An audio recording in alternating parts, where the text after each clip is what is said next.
हे गुरु श्रेष्ठ, कुछ समय बाद मुनि बालक उत्पन्न हुआ जो उन सबको जो है सर्व शत्रु से बचाए हैं। याया और वंश में उत्पन्न और वासुकी के बहन के पुत्र आस्तिक का आपने सम्मान किया, यह तो बड़ा ही उत्तम कार्य है। हे महामहो, आपका कल्याण हो। आपने संपूर्ण महाभारत सुना, नानाविध दान दिए और मुनिजनों की पूजा की है।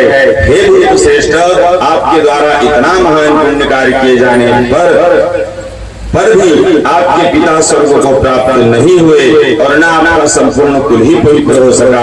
अतः हे महाराज जन्मेजय, आप भक्ति भाव से युक्त होकर देवी भगवती के एक विशाल मंदिर का निर्माण कराइए, जिसके द्वारा आप समस्त सिद्धि को प्राप्त कर लेंगे।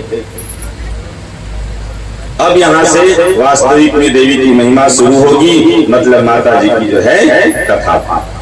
सर्वस्व प्रदान करने वाली भगवती दुर्गा परम श्रद्धा पूर्वक पूजित होने पर सदा वंश वृद्धि करती है तथा राज्य को सदा स्थिरता प्रदान करती, मतलब दोनों तरफ से सुरक्षित, कुल भी सुरक्षित रहेगा और राज्य भी सुरक्षित। दोनों तो एक दूसरे से जुड़े हुए हैं। कैसे?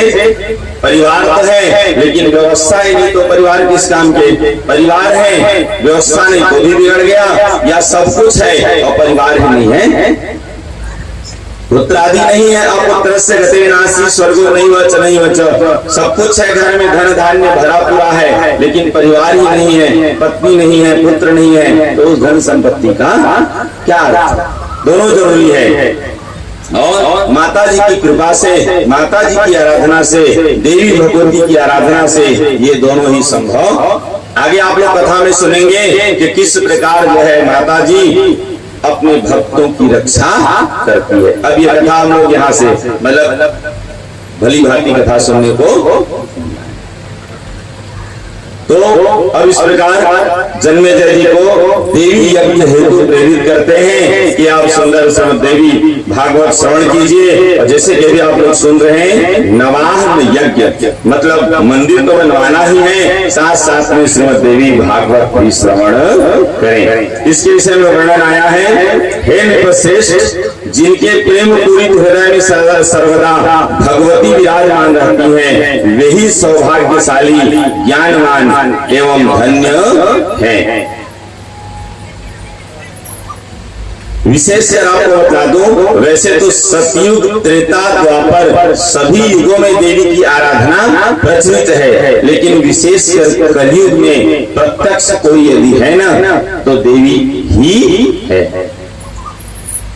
कलयुग में देवी ही है, सत्य है। मतलब भगवान को कहेंगे तो भगवान नहीं दिखेंगे, भगवान आपसे जो है नहीं मिलने आएंगे, लेकिन कहते हैं ना कलयुग में यदि कोई प्रत्यक्ष है तो माता जी ही, ये सत्य है। हे भारत, इस भारत भूमि पर वे ही लोग सदा दुखी दिखाई देते हैं जिन्होंने कभी भी महामाया अम्बिका की आराधना नहीं की है। हे राजन, ब्रह्मा आदि सभी देवता भी जिन भगवती की आराधना में सदा लीन रहते हैं, उनकी आराधना भला कौन मनुष्य नहीं करेगा? सत्य है। जो मनुष्य इस पुराण का नित्य श्रवण करता है, उनकी सभी कामनाएं पूर्ण हो जाती हैं। स्वयं भगवती ने भगवान विष्णु के समक्ष इस अति श्रेष्ठ पुराण का वर्णन किया। स्वयं भगवती ने भगवान विष्णु के समक्ष, जब हम इन चीजों को सुनते हैं तो मन में कभी कभी संशय प्रकट होता है, मन में संशय होने लगता है कि हम किसे सही माने। लेकिन याद रहे, संशय तभी तक होता है जब तक ज्ञान की कमी होती है। जब हम पूर्ण बातें सुनने समझने लगते हैं तो अपने आप वह संशय जो है निराधार, निर्मूल हो जाता है। सदैव कर्तव्य भेदोस्ती, भेदोस्ती मति विभ्रमान। माता जी स्वयं कहती हैं कि उनमें और ब्रह्म में कोई भेद नहीं है। ये नोट कर लीजिए, सदैव कर्तव्य न भेदोस्ती। बिल्कुल भी भेद नहीं है। आगे हम कथा के रूप में भी इन चीजों को सुनेंगे। हे राजन, इस पुराण के श्रवण से आपके चित्त को परम शांति प्राप्त होगी और आपके पितरों को अक्षय स्वर्ग प्राप्त होगा। तो इस प्रकार सुंदर अब ये कथा जो है आगे फिर राजा जन्मेजय जी का ब्रह्मांडोत्पत्ति विषय प्रश्न तथा इसके उत्तर में व्यास जी का पूर्व काल में नारद जी के साथ हुआ संवाद सुनाना।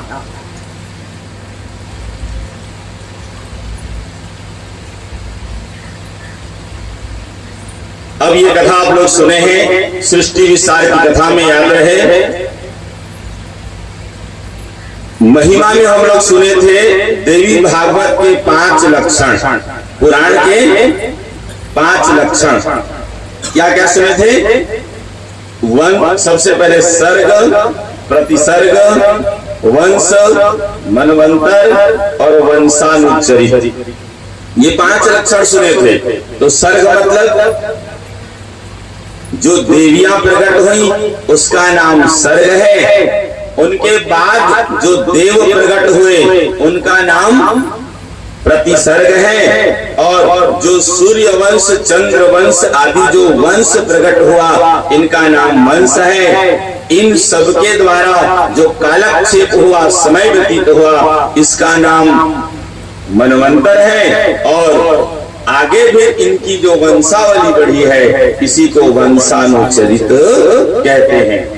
तो ये 5 आपने सुना जो है सुंदर क्रम से। तो यहाँ पे अब चर्चा में हम थोड़ी सी बता देते हैं। सबसे पहले जैसे सृष्टि के विस्तार में 24 तत्वों की रचना, 24 तत्वों की रचना मतलब 5 महाभूत पहले बने, जल तत्व, अग्नि तत्व, वायु तत्व, पृथ्वी तत्व और आकाश तत्व, ये 5 महाभूत हैं। इस पूरी सृष्टि में सबसे पहले ये 5 महाभूत प्रकट हुए, कहिए दैव प्रेरणा से, उनकी इच्छा से। इनके बाद इनकी 5 शब्द तन मात्राएं हुई, शब्द, रूप, रस, गंध और स्पर्श। तो 5 और 5 10। इसके बाद 5 ज्ञानेंद्री और 5 कर्मेंद्री, तो हो गए 20। और उसके बाद आता है मन, बुद्धि, चित्त और अहंकार। इसे कहते हैं मन चतुष्टय। जैसे पुरुषार्थ चतुष्टय होता है ना, वैसे इसका नाम है मन चतुष्टय। मन, बुद्धि, चित्त और अहंकार, ये सबकी अलग अलग परिभाषा है। मन अलग है, बुद्धि अलग है, चित्त अलग है और अहंकार अलग है। तो ये कुल 24 तत्व बने हैं और उसी से फिर ये सृष्टि की विस्तार हुई है। आप लोग अभी कुछ मतलब 2 दिन पूर्व जो कथा सुने थे मधुकैटभ नामक दैत्य की, है ना, मधुकैटभ नामक दैत्य की हम कथा सुने। तो क्या था कि भगवान योग निद्रा में शयन कर रहे थे, उन्हीं के कानों के मैल से मधु और कैटभ नामक 2 दैत्य प्रकट हुए जो कि ब्रह्मा जी को मारने के लिए तत्पर हुए। ब्रह्मा जी जो है आकर के भगवान विष्णु का, उसके बाद फिर योग निद्रा का उन्होंने ध्यान किए, तब जाकर के फिर भगवान की नींद खुली है और उसके बाद उनके साथ उनका घोर संग्राम हुआ है। और आखिरकार देवी की कृपा से ही फिर भगवान के हाथों उन दोनों दैत्यों का उद्धार हुआ है। उन्हीं के फिर जो है वही मेदा, चर्बी आदि सब मतलब वही है। मेदा आदि से यह पृथ्वी निर्मित हुई, मतलब पृथ्वी में सब मिल गए और जिससे इस पृथ्वी का नाम पड़ा मेदिनी। मेदिनी इसका जो नाम पड़ा उसका कारण यही है, जो मधु और कैटभ नामक दैत्यों की जो है मतलब मृत्यु होने के पश्चात जो उनकी मेदा चर्बी जो मिली ना, तो उसी से इसका एक नाम पड़ा मेदिनी। अब इसके बाद फिर क्या हुआ जो है कि यहीं से जो भगवान नारायण के नाभि कमल से ब्रह्मा जी जो है अब उस समय अपने आप को जान पाने में असमर्थ हो गए। मैं कौन हूँ, कहाँ से आया हूँ, मेरा आधार क्या है। तो उस समय जो है फिर आकाशवाणी होना कि तप करो, तप करो। अब ब्रह्मा जी जब सुंदर तप किए हैं अब तब फिर जो है माता जी प्रसन्न हुई और उसके बाद फिर उन्हें अपने धाम का दर्शन कराया। अपने धाम का दर्शन दिए, उन्हें आश्वस्त किए हैं कि आप तीनों ही सृष्टि के कार्य में लगे रहिए। ब्रह्मा, विष्णु और महेश, मतलब देवी की आज्ञा हुई कि आप तीनों अपने कार्य में लगे रहिए। और उसके बाद जब उनको दर्शन दिए ना, तो देखिए क्या हुआ, देवी की कृपा से एक विमान पर ये तीनों आरूढ़ हुए हैं और उस विमान के द्वारा ये ऐसे ऐसे स्थान में पहुंचे हैं जहां, जिसे कहते हैं ना, कोटि कोटि ब्रह्मांड, कोटि कोटि ब्रह्मांड। ये ब्रह्मा, विष्णु और महेश, ध्यान से सुनेंगे, इनके जैसे जैसे अनेक ब्रह्मा, विष्णु, महेश, इनके जैसे जैसे कोटि कोटि ब्रह्मांड, मतलब प्रत्येक ब्रह्मांड में ऐसी व्यवस्था होती है, प्रत्येक ब्रह्मांड में। तो कोटि कोटि ब्रह्मांड मतलब कोटि कोटि ब्रह्मा, विष्णु, महेश। तो माता जी जो है इन सबको सुंदर दर्शन कराई हैं और अपने विषय में स्वयं बतलाई हैं। और उसके बाद फिर जो है अब आगे देखिए भगवती आज्ञा के शक्ति के प्रभाव का वर्णन। यहाँ पे व्यास जी और नारद जी की चर्चा हुई है, जो यहाँ कथा के रूप में हम सुन रहे हैं।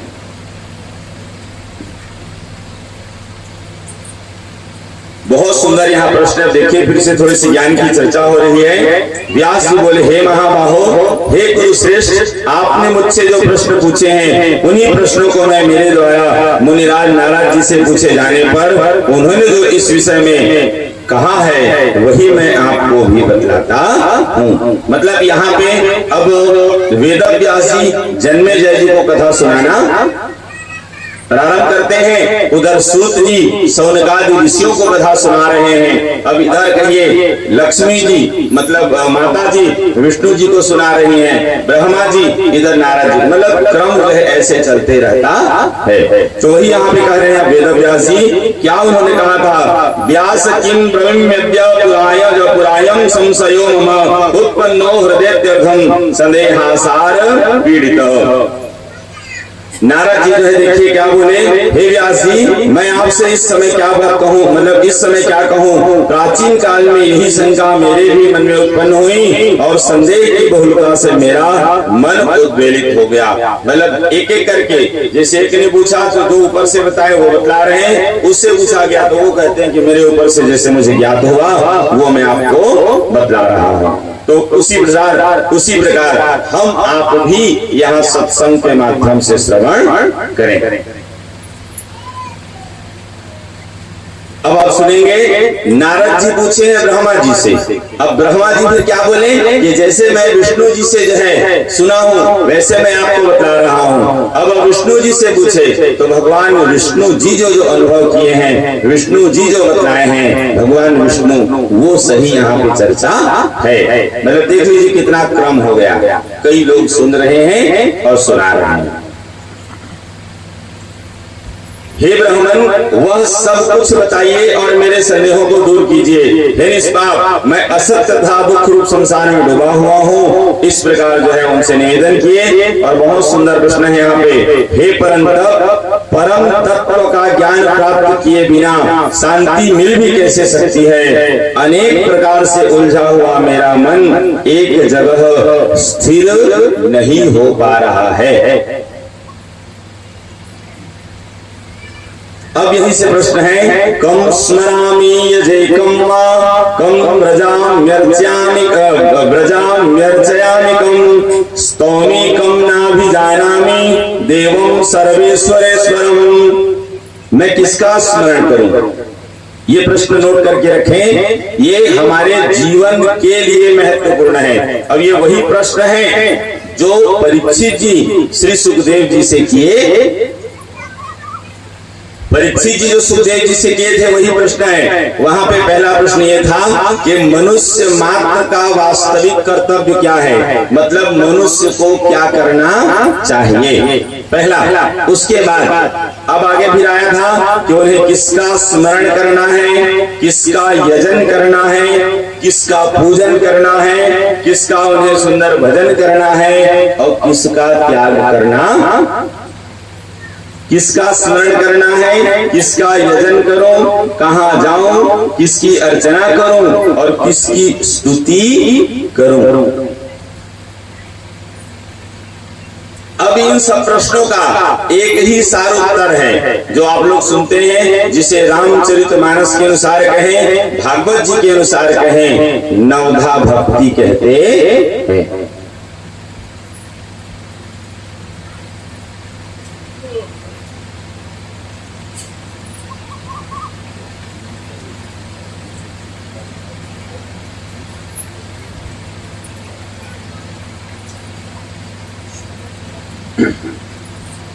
हे सत्यवती तनय व्यास जी, मेरे द्वारा किए गए गुरु प्रश्नों को सुनकर लोक पितामह ब्रह्मा ने तब मुझसे कहा, मतलब ये प्रश्न नारद जी ब्रह्मा जी से किए, और तब जो है फिर ब्रह्मा जी जो है कैसे उत्तर दिया, ध्यान से सुनेंगे। हे पुत्र, तुमने आज एक गुरु तथा उत्तम प्रश्न किया है, उसके विषय में मैं क्या कहूँ। हे महाभाग, साक्षात विष्णु द्वारा भी इन्हीं प्रश्नों का निश्चित उत्तर दिया जाना संभव नहीं है। मतलब ब्रह्मा जी किन की बात बताने लगे, विष्णु जी, और विष्णु जी फिर वो बात बतलाएंगे जो साक्षात देवी जी, मतलब आद्या शक्ति भगवती जगदम्बिका जो कहें विष्णु भगवान से जो उपदेश की है, तो वही फिर आगे श्रीमद् देवी भागवत के रूप में।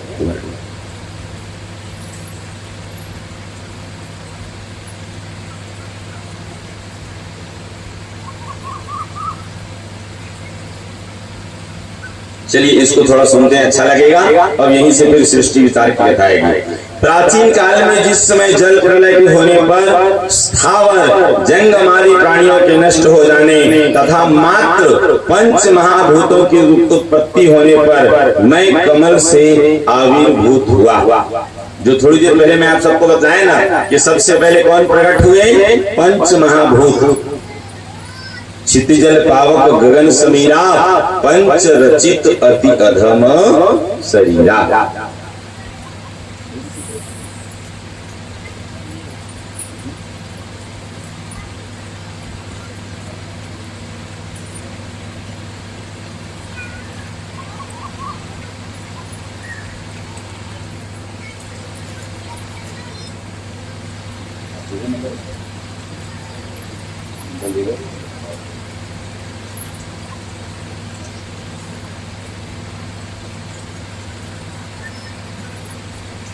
ब्रह्मा जी बतला रहे हैं कि आज मैं इस कमल का मूल आधार पंख अवश्य देखूंगा। मतलब ब्रह्मा जी अपने विषय में जानने के लिए जब तत्पर थे, तो इसी के बाद उन्हें एक आकाशवाणी सुनाई देती है, और फिर उसे जानकर उन्होंने घोर तप किया है और 1000 वर्षों तक तपस्या किए। इसके बाद पुनः अन्य वाणी उत्पन्न हुई, सृष्टि करो, सृष्टि करो। मतलब नोट कर लीजिए कि ब्रह्मा जी भी प्रकट होने के बाद पहले तपस्या किए हैं, और तपस्या करने के बाद फिर वे सृष्टि कार्य करने में समर्थ हुए हैं। उसे सुनकर जो है व्याकुल चित्त वाला मैंने सोचने लगा कि किसका सृजन करूं और किस प्रकार करूं।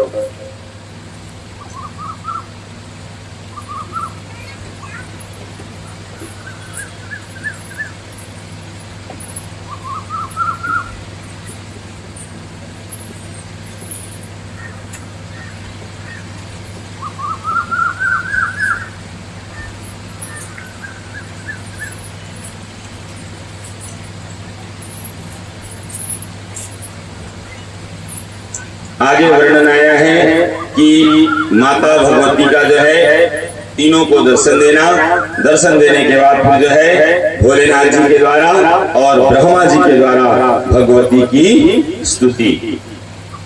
आगे भगवती जगदम्बिका द्वारा अपने स्वरूप का वर्णन तथा महासरस्वती, महालक्ष्मी, महाकाली नामक अपनी शक्तियों को क्रमशः ब्रह्मा, विष्णु और शिव को प्रदान करना। अब यहाँ भी जो कथा रही है वो इस प्रकार है कि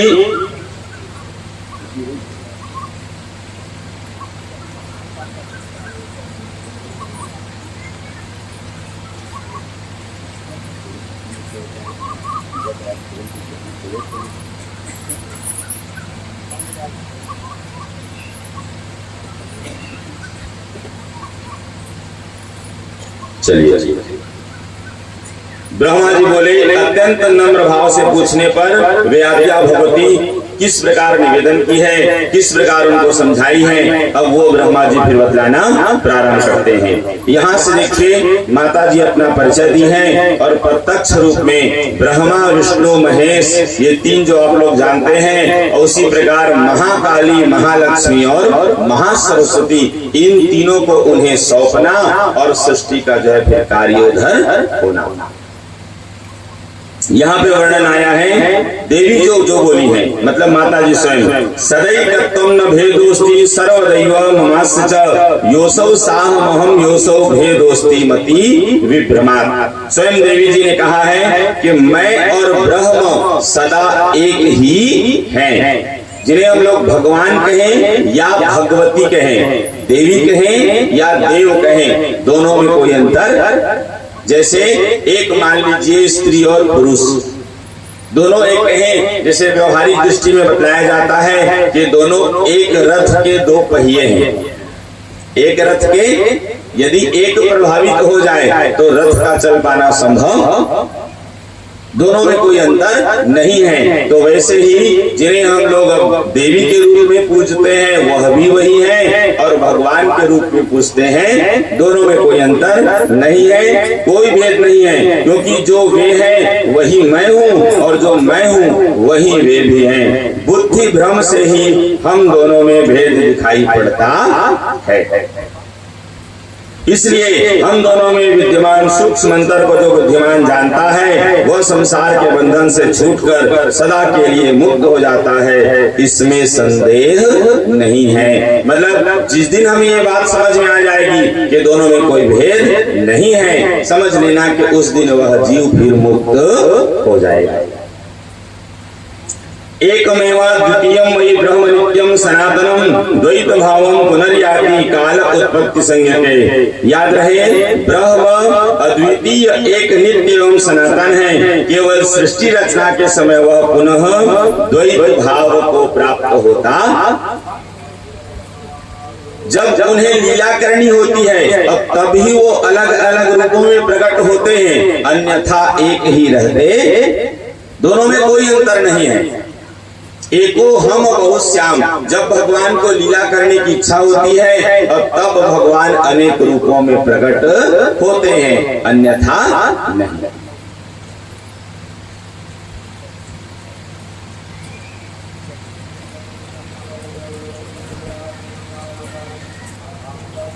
पुनः माता जी बता रही है कि नाहम श्रीन पुमांसाहम न क्लिबम सर्ग संशय सर्गे सती विभेदस्यात् कल्पितोयम धिया पुनः अहम बुद्धि रहम श्रीश्च धृति कीर्ति स्मृति सुधा श्रद्धा मेधा दया लज्जा सुधा तृष्णा तथा क्षमा कांति शांति पिपासा च निद्रा तंद्रा जरा जरा विद्या विद्या स्पृहा वांछा शक्तिश्च शक्तिरेव च वसा मज्जा च पक्षाहम दृष्टिर्वाग नृता नृता परामध्या च पश्यन्ति नाट्यो हम विविधाशय। माता जी बता रही है कि हे अज, जगत का निर्णय करने के लिए सृष्टि काल में भेद दिखता ही है, तब दृश्यादृश्य की प्रतीति होना अनिवार्य ही है, क्योंकि बिना दो के सृष्टि होना संभव नहीं है। बिना दो के सृष्टि संभव। अब इसी को हम लोग लौकिक भाषा में कहें, हम भगवान की भक्ति करते हैं, हम भगवान की सेवा करते हैं, तो सेवा दो में ही संभव है। भक्त और भगवान में दोनों एक है, दोनों में कोई अंतर नहीं है। लेकिन सेवा भाव कब प्रकट होगा, प्रेम भाव कब प्रकट होगा, भक्ति भाव कब प्रकट होगी, जब हम दो होंगे तभी तो हम पूजेंगे। और जब एक हो गए तब तो फिर ये सब भेद ही मिट गया। तो दोनों सत्य है, दोनों जिसे हम लोग अपनी भाषा में कहते हैं आत्मा व परमात्मा।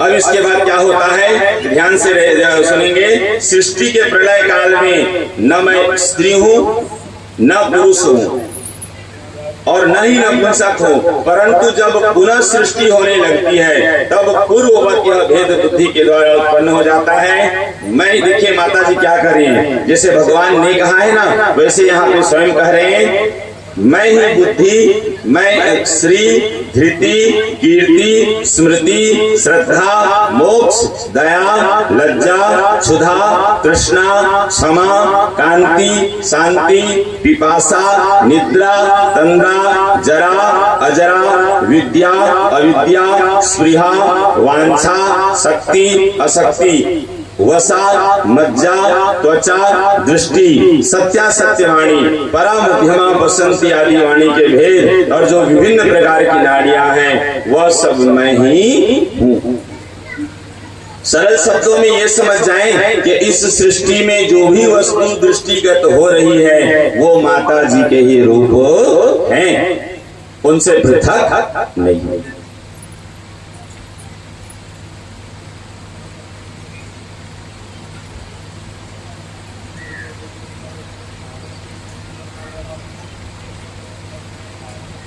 इस प्रकार जो है यहाँ पे माता जी अपने विषय में कहिए इन सबको, मतलब ब्रह्मा, विष्णु और महेश, इन सबको जो है परिचय दी है, बतलाई है। और उसके बाद फिर जो है अब आगे सृष्टि के विस्तार में सुनेंगे। यो हरि स शिव साक्षाद्य शिव स स्वयं हरि एतयोर भेद मातिष्ठ नरकाय भवेन्नर। जैसे अपने विषय बतलाई कि मुझ में और ब्रह्म में कोई भेद, भगवान कहे कि भगवती कहे, दोनों में कोई भेद। कभी कभी सामान्य लोग संशय करते हैं ना कि ये बड़े हैं कि वो बड़े हैं। अब इस कथा को सुनने के बाद ये बात निश्चित हो जाएगी कि ऐसा संशय करना ही गलत, ऐसा सोचना ही गलत है। और आगे इसी विषय पर सुनिए। जो विष्णु हैं वे ही साक्षात शिव हैं और जो शिव हैं वे ही स्वयं विष्णु हैं। इन दोनों में भेद रखने वाला मनुष्य नरकगामी होता है। दोनों में कोई अंतर नहीं है, ठीक है। ब्रह्मा जी के संबंध में भी ऐसा ही जानिए, इसमें कोई संदेह नहीं है। हे विष्णु, गुणों के कारण इनमें जो भेद है उन्हें मैं आपको बता रही हूँ, आप सुने। परमात्मा चिंतन की दृष्टि से आपका मुख्य गुण सत्व गुण है। भगवान का गुण क्या है? देखिए, व्यवस्था के दृष्टि से भेद है, बाकी कोई भेद, व्यवहारिक दृष्टि से भेद है, बाकी कोई भेद, इनमें कोई भेद नहीं है। इनके गुणों के कारण भेद प्रकट हो रहा है। भगवान विष्णु सत्व गुण प्रधान है, ठीक है। ब्रह्मा जी रजोगुण प्रधान है और भोलेनाथ जी तमोगुण प्रधान। इसी को तो कहते हैं ना कि एक पालन सृजन करता, एक पालन करता और एक संहार, जग हरता, जग करता, जग पालन करता। तो इसी प्रकार जो है अब फिर माता जी कह रही, हे लक्ष्मीकांत, मेरे द्वारा आपको दिया गया जो वाग बीज एंड जो कामराज क्लीन, ठीक है, मतलब वाग बीज एंड जो बीज मंत्र कहते हैं ना, ये वाग बीज है एंड कामराज मंत्र है क्लीन तथा तीसरा है ह्रीम। इनमें युक्त यह मंत्र परमार्थ प्रदान करने वाला है। आप इसे ग्रहण करके निरंतर इसका जप कीजिए तथा सुख पूर्वक विहार कीजिए। हे विष्णु, ऐसा करने से आपको न तो मृत्यु भय होगा और न काल जनित ही भय होगा। ये माता जी जो एक प्रकार से कहें तो भगवान विष्णु को वरदान दे रही हैं और उन्हें आश्वस्त कर रही हैं। क्या करिए? यावदेशो विहारो वै भविष्यति सुनिश्चयः संहरिष्यामि हम सर्वं यदा विश्वं चराचरम्। जब तक मैं विहार करती रहूंगी तब तक यह सृष्टि निश्चित रूप से रहेगी। माता जी कह रही है कि जब तक मैं विहार करती रहूंगी तब तक यह सृष्टि। अब इससे एक बात हमें सीखनी, एक बात अच्छी हमें जाननी होगी कि हम जो चिंता करते हैं ना, जैसे एक से एक राक्षस हुए, ऐसे ऐसे हुए जिनके 14 भुवन में राज चलते थे, लेकिन एक समय आने के बाद वे खुद ही जो है मिट गए, कहाँ टिक पाए। तो हमें चिंता करने की आवश्यकता नहीं है। हमें निश्चित रूप से अपना कर्तव्य निभाना है। जो हमारा कर्तव्य है वो हमें पूरा करना है, लेकिन ध्यान ये भी रखना है कि हमें ज्यादा परेशान होने की आवश्यकता नहीं है। तब तक यह सृष्टि निश्चित रूप से रहेगी। जब मैं संपूर्ण चराचर जगत का संहार कर दूंगी, उस समय आप लोग भी मुझ में समाहित हो जाएंगे, जिसको कहते हैं महाप्रलय। मतलब कुछ भी नहीं रह जाना, उनके सिवा और कुछ भी नहीं। लीला करने की इच्छा होती है तो वही जो है एक से अनेक रूपों को धारण करती है, और जब वही लीला संवरण करती है तो क्या करती है, सबको पुनः अपने आप में समेटकर फिर एकत्र मतलब एकांत में निवास करती है।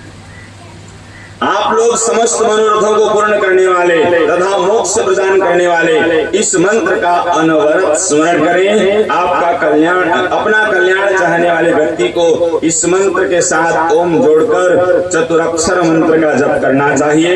हे पुरुषोत्तम, अब आप वैकुंठ का निर्माण कराकर उसी में निवास कीजिए और मुझ सनातनी का सतत ध्यान करते हुए इच्छा पूर्वक विहार कीजिए। सबको सुंदर उनके अनुसार फिर जो है शक्तियों को सौंपना, उनके योग्य कार्य सौंपना और उन सबको आश्वस्त करना। आगे फिर ब्रह्मा जी के द्वारा परमात्मा के स्थूल और सूक्ष्म स्वरूप का वर्णन, सात्विक राजस और तामस शक्ति का वर्णन, इसमें फिर पूरे सृष्टि विस्तार की चर्चा हुई है। बोलिए जगत जननी जगदम्बा मैया की जय। आप लोग एक भजन सुनिए, तब तक हम कुछ उपाय करते हैं। तार दे तुम इस गरीब को, माँ खोल दे तू मेरे नसीब को, मेरी माँ खोल दे तू मेरे नसीब को। तार दे तुम इस गरीब को, तार दे तुम इस गरीब को,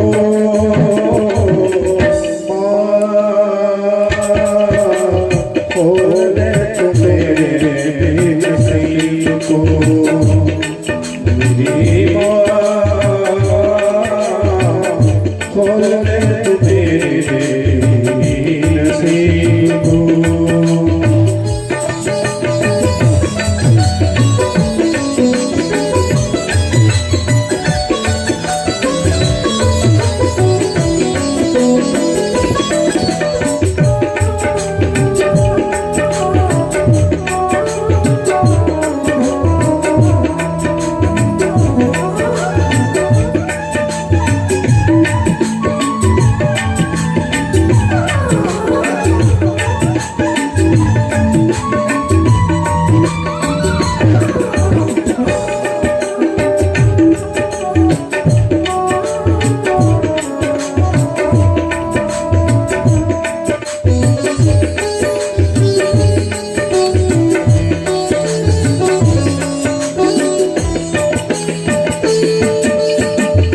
तेरे दर्द आके दुख दिल के में रोता हूँ, तेरे दर्द आके दुख दिल के में रोता हूँ, अश्कों से तेरे चरणों को धोता हूँ, अश्कों से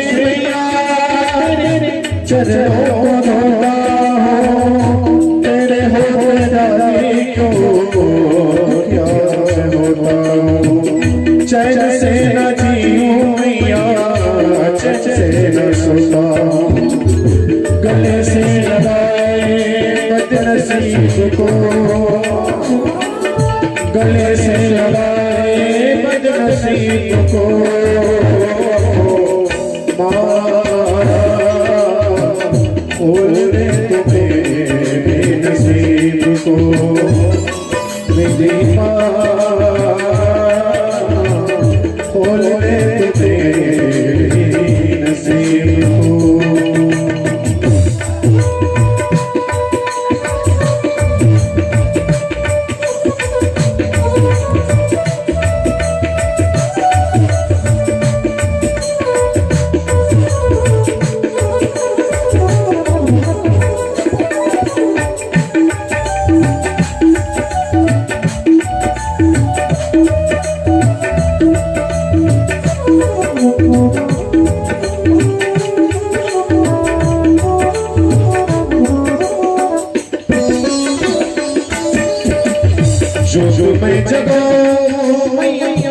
सांझ सवेरे और करो मैया गम के अंधेरे जो तुम्हें जगाओ सांझ सवेरे और करो मैया गम के अंधेरे कष्ट निवारो मैया अब तुम्हें आखिरी राहों मैया सजदे भूलो न अपने अज़ीज़ को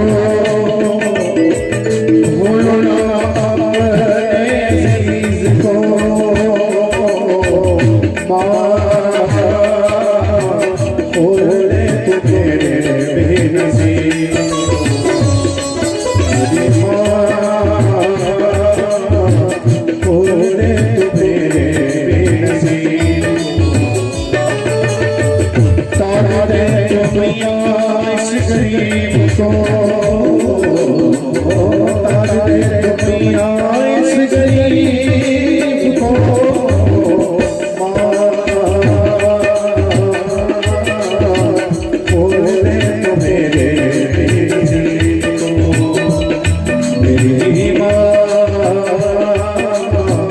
खोले तो मेरे बेनसीब को मेरी माँ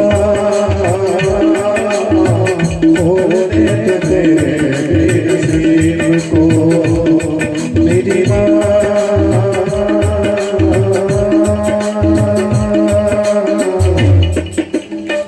खोले तो तेरे बेनसीब को।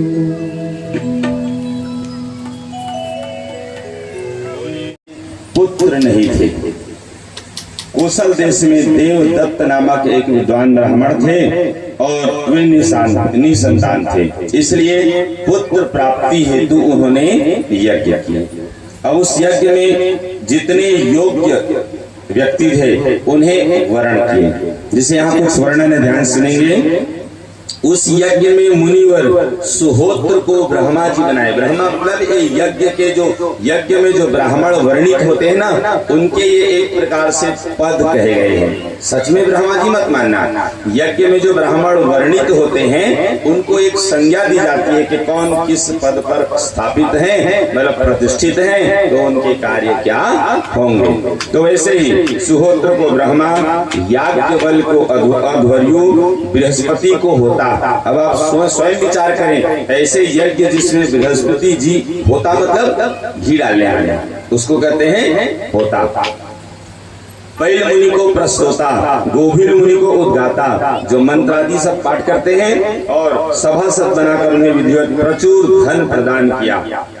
सामदेव गान करने वाले श्रेष्ठ उद्गाता गोभिल मुनि सातों स्वरों से युक्त तथा स्वरित से समन्वित रथंतर साम का गायन करने लगे। साम का गायन करने लगे मतलब जो चार वेद हम लोग जो सुनते हैं ना, ऋग्वेद, यजुर्वेद, सामवेद और अथर्ववेद, इसमें जो साम वेद है ये गान विद्या प्रमुख है। मतलब इसके जो मंत्र आदि भी जो पढ़ते हैं वो ऐसे सुनने में लगते हैं कि मानो कोई गीत गा रहा है। सामवेद की विशेषता है, मतलब ये कहें कि गायन कौशल कहें, गान विद्या कहें, वो सब उन्हीं का जो है एक भाव, उसका स्वरूप वैसा है। जैसे यजुर्वेद कर्मकांड है तो वैसे ही, ठीक है। तो यहाँ पे क्या हुआ, एक बार गोभिल मुनि से थोड़ी सी चूक हो गई। इस बात से देवदत्त उठ गए और गोभिल मुनि को बहुत कुछ जो है भला बुरा कह दिए। देखिए, गलती किसी से भी हो सकती है, कोई कितना बड़ा भी जो है सामर्थ्यवान हो, ज्ञानी हो, लेकिन गलती किसी से भी हो सकती।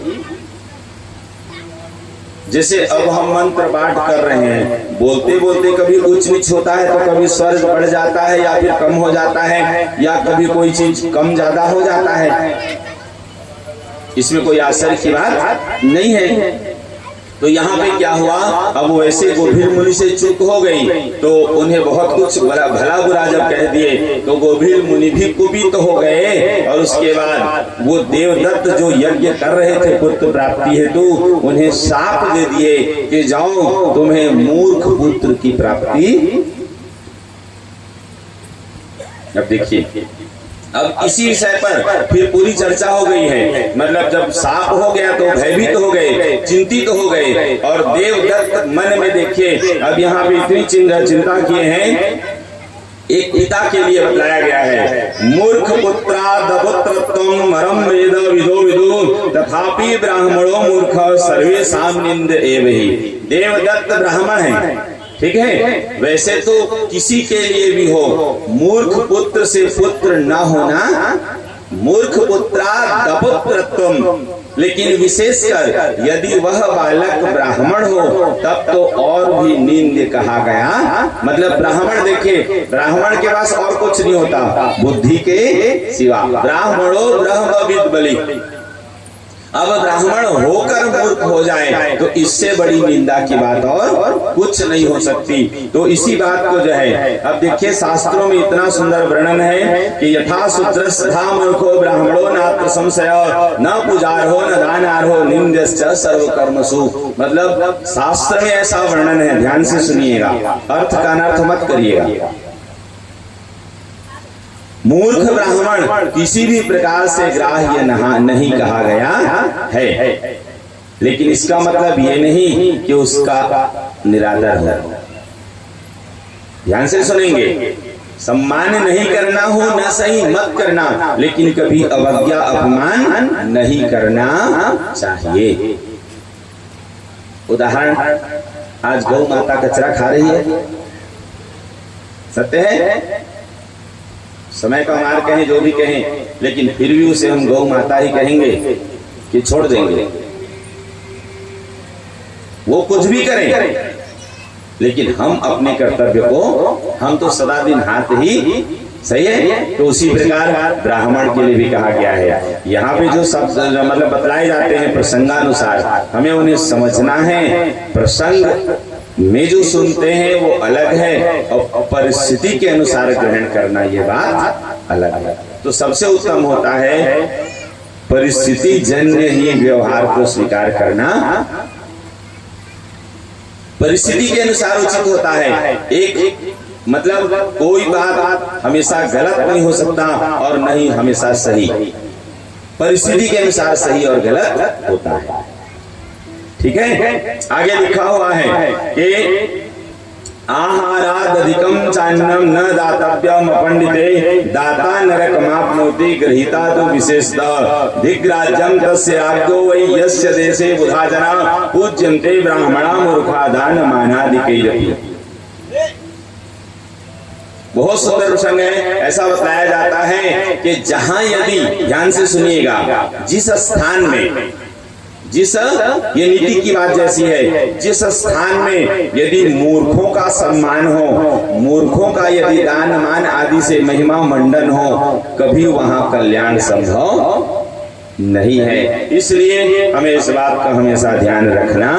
आसने पूजने दाने यत्र भेदो न चाण्योपि मूर्ख पंडितयोर भेदो ज्ञातव्य विबुधेन वै। हमें हमेशा इस बात का ध्यान रखना चाहिए कि किससे हमें कैसा व्यवहार करना। ऐसा न हो कि जो है जो सम्मान का पात्र है उसका अपमान हो, और जो पात्र ही नहीं है उसका सम्मान।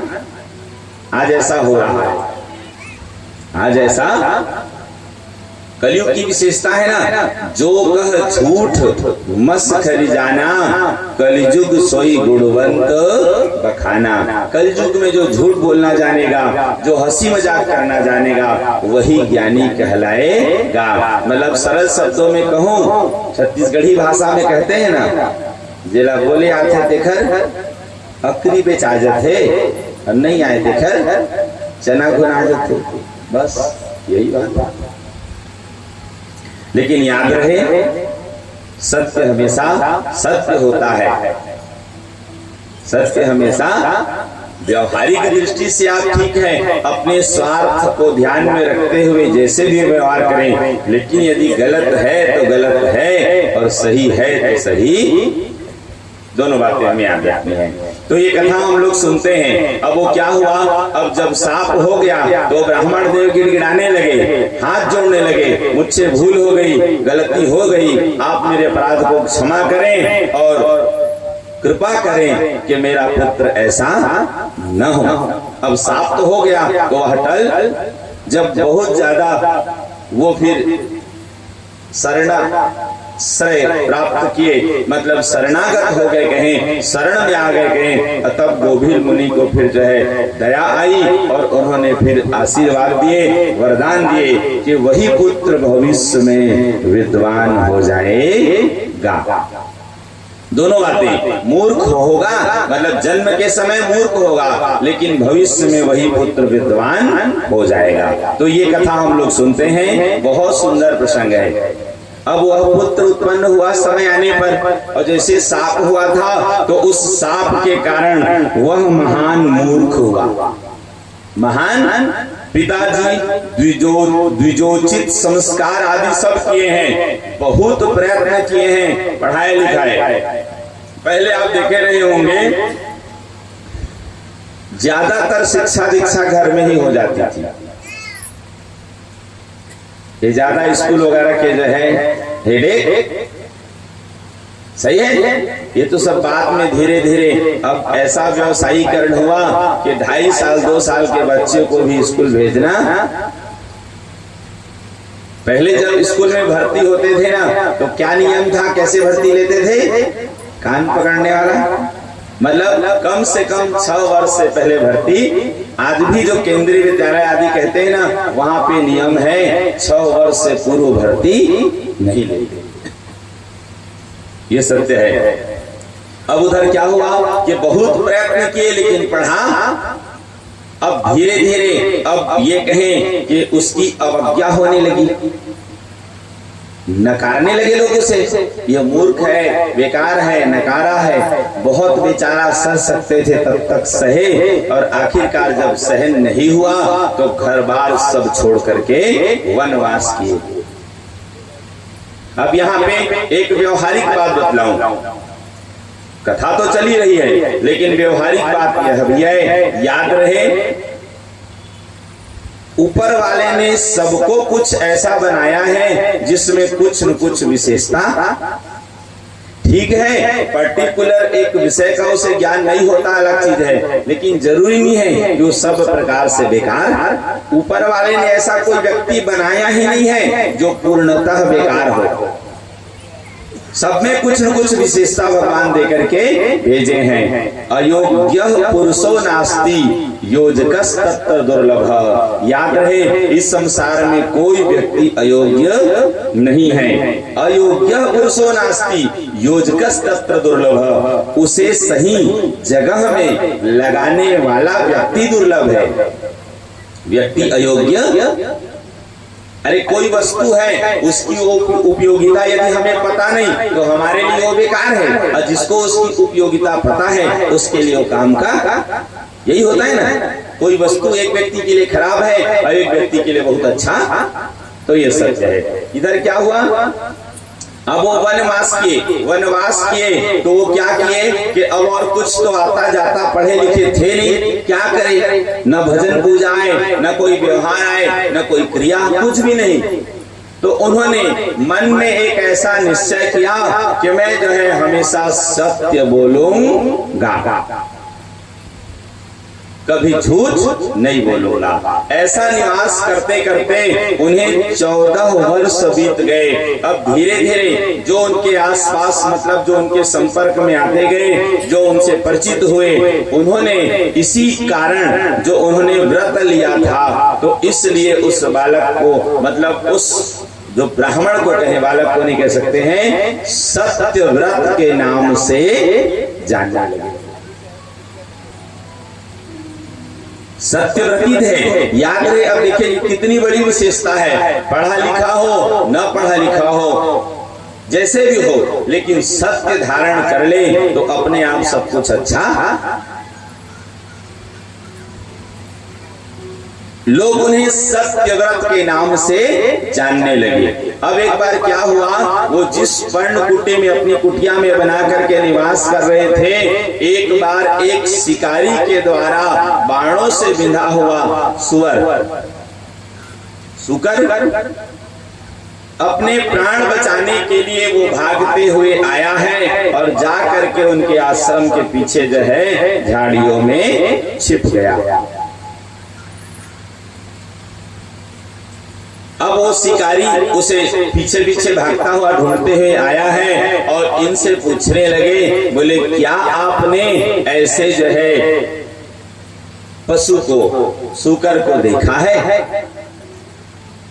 अब वो सत्यव्रती थे, ध्यान से सुनिएगा, सत्य बोलते थे, झूठ, लेकिन उनके मन में दया भाव आ गई। वो मन में सोचने लगे, यदि कहीं मैं सत्य कह देता हूं कि हाँ मैंने देखा है, तो वह मारा जाएगा और झूठ मुझसे बोला जाएगा नहीं,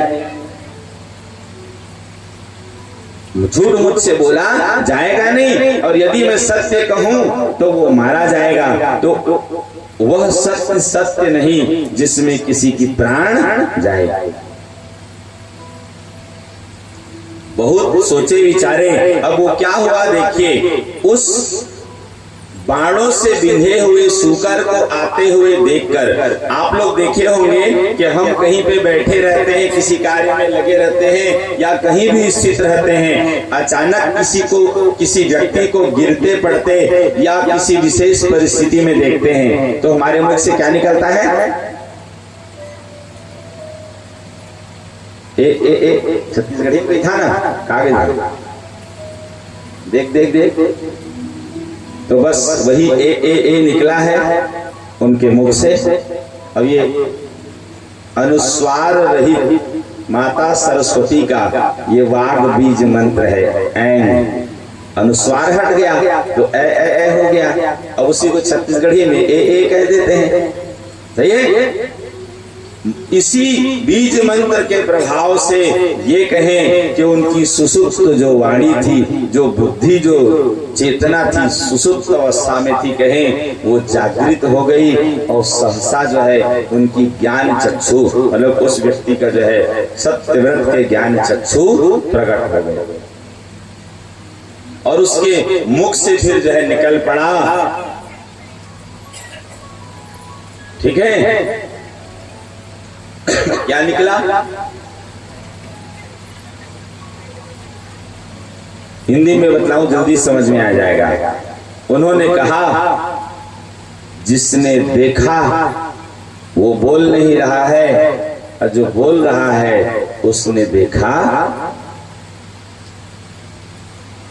जिसने देखा वो बोल नहीं रहा है और जिसने बोला वो देखा।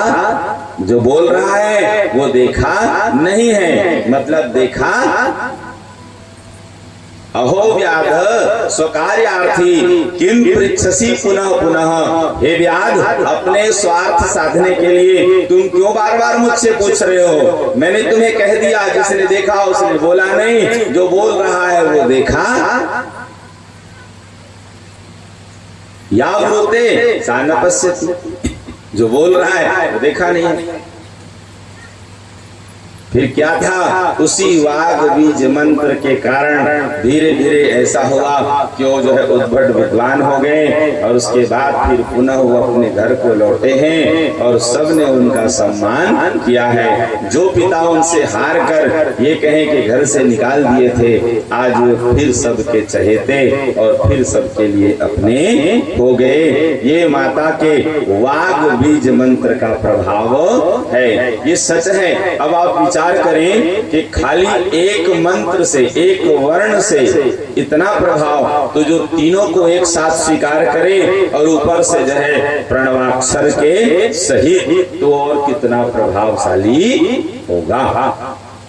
आगे ऐसे ही, ये तो केवल अभी जैसे राग बीज, ठीक है, और काम बीज, ये दोनों का हम जो है श्रवण, ये वाग बीज है। उसके बाद फिर काम बीज और राग बीज, ये सब हम लोग श्रवण करेंगे। मतलब इन मंत्रों के भी जो है सब कथा श्रवण करेंगे। चलिए ठीक है, तो आज जो है यही पे कथा विश्राम करते हैं, समय हो चला है। और इसके बाद सत्य व्रत के बाद अब कल से आप लोग समय बदल जाएगा, 2 बजे से कथा शुरू होगी और 7 बजे तक कथा। आज तक की परेशानी थी, अब माता जी की कृपा से सब कुछ ठीक हुआ और कल से फिर हम लोग, कल से देखिएगा आप लोग कथा अलग होगी, ये तय है। अभी तक ठीक है, जैसे उनकी इच्छा कथा हुई, मैं संतुष्ट नहीं हूँ। अब कल से 100% प्रयास करूंगा कि पहले मैं संतुष्ट हूँ। सही है? अरे मैं ही संतुष्ट नहीं रहूंगा तो आप लोग कहाँ संतुष्ट होंगे? और मैं इसमें कमी नहीं करूंगा। बोले